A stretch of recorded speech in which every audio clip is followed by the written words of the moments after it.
understand it. But he doesn't deserve You sure? Yeah, but there's still Yeah, making yeah. false claims talking about there is no proof and we are liars and things like that. Well, then address it on your channel. I don't know Well, what to don't tell you worry, guys. I'd have. He's a credulous person. IPS is credulous. It's supposed to be a cult.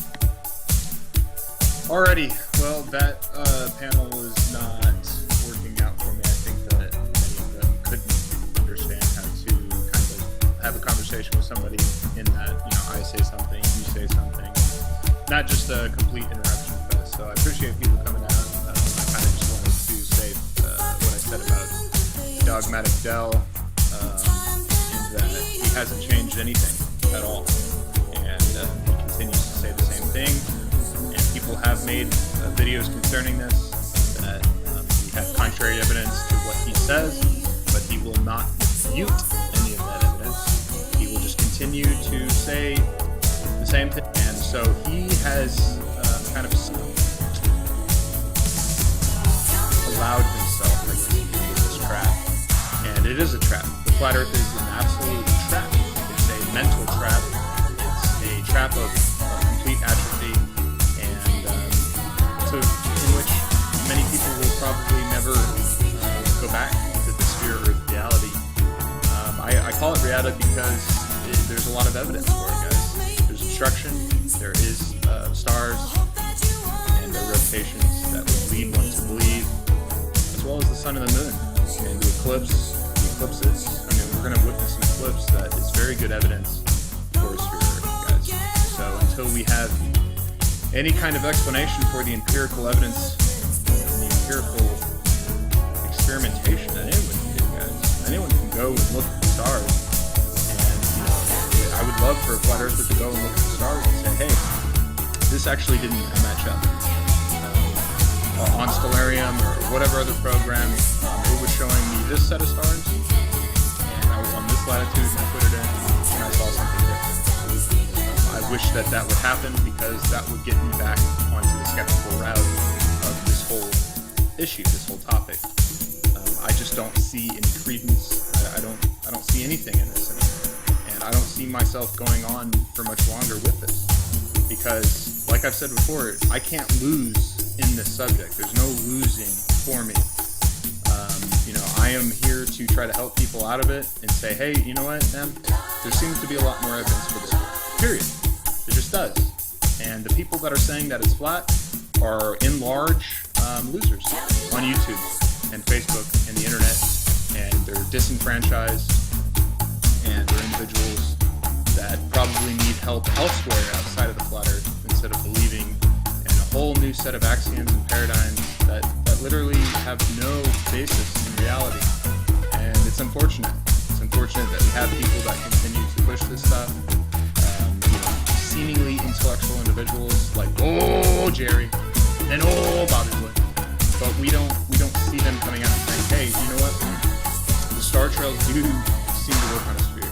They will say, oh, this doesn't work on a sphere, and then say, well, maybe it does, and don't really go into why they don't believe it to be the case into the whole scheme of things. Because, like I said, man, it's the observations, and really, I hope that if you are a flat earther, I really wish you would ask yourself why you continue to do this.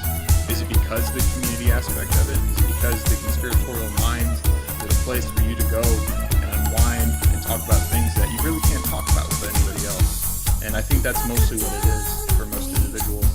It's a place to go and vent some things that they literally can't tell other people. You can't go up and talk to people about no plans on 9/11. Like, we've all been in the conspiracy crowd, kind of desensitized to these ideas, and it's a lot easier to kind of take them on as a belief system, as opposed to the mainstream people that continue to believe in things like mainstream science and stuff like that. So, for the most part, I believe mainstream science is correct implicitly, just because it logically almost has to follow that it is. Not to say that all these star distances and all this stuff could be fudged and could be done in a different way, but most science is pretty fucking solid up to this point. Mostly physical sciences and stuff like that. I understand that there can be different explanations in these different subjects, but how much can you justify those explanations? How much are they practical? How much can you model them? How much predictive capability do you get out of these things? And I don't see anything for the flat Earth. So is it too much for a person like me that has been in it for almost 3 years now, that has been trying to, debunk it or whatever, discredit it? Is it too much for me to ask for some evidence? Because, you guys can go in your little echo chambers and listen to Dell and listen to all this rhetoric and stuff and believe it's okay. But as far as I go, I'm objective about it. I don't care if it's a sphere. I don't care if it's flat. I'm out for the truth. I have nothing vested in anything except the truth of the matter. And I just don't see the conspiracy here.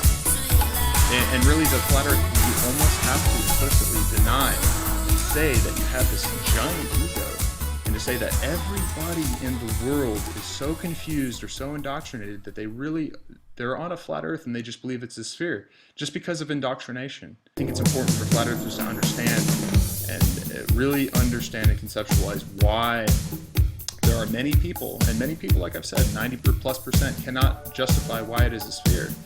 But there are many people that do believe it is a sphere because of these common empirical evidences that literally the stars are basically the same every fucking day, every night.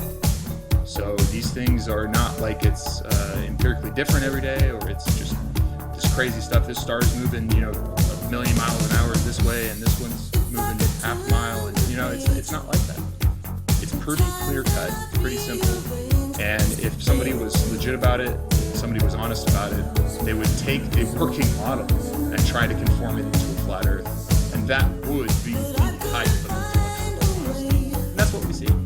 That's what they're doing with the sun observations during the equinoxes and stuff like that. We see them, a scientist doesn't, they're trying to disprove basically the geometric process and stuff. When you think that the Earth is flat, you should be out to disprove the Earth is flat, not take observations and try to prove the Earth is flat. This is beyond